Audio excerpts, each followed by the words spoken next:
If you appreciate lavender, you will appreciate hyssop. Unfortunately, hyssop is rather rare in garden centers, but if you're lucky enough to have a plant, I suggest you take cuttings.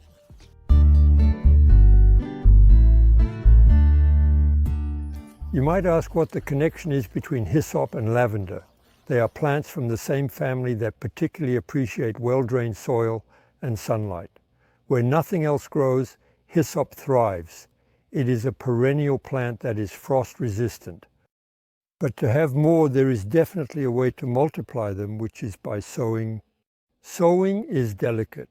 We have already harvested seeds, and I have already explained how to harvest seeds. But while germination is easy, there is often damping off. So I suggest taking cuttings from the base of the hyssop plant carefully and gently for propagation. Hyssop can be propagated by cuttings at 2 times, either in the spring when it starts to grow by dividing the clump, or early summer by taking stems that have already grown since spring but with branches from the previous year. So to carefully propagate the hyssop, I need a main branch, which is from last year, and I will carefully cut it into small pieces using pruning shears and precisely. So now we will move on to dressing, which is very simple. We will cut them approximately 5 centimeters from the main branch. So here's what we get: cuttings with a slightly woody part. Actually, these are last year's branches, which will make it easier for us to take root and especially to establish.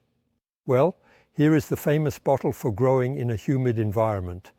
So I chose a pot slightly larger than the diameter of the bottle, which allows me to fit it in and, most importantly, ensures that the bottle stands upright for proper closed culture. Now let's move on to the substrate. So it's a universal potting soil mixed with sand. It should indeed be very light and, most importantly, not too rich and well draining. I fill the pot with this substrate to the top, level it off, and my pot is ready to receive the cuttings. So now I am going to plant the cuttings, so I will make a pre-hole. Put 3 cuttings in pot.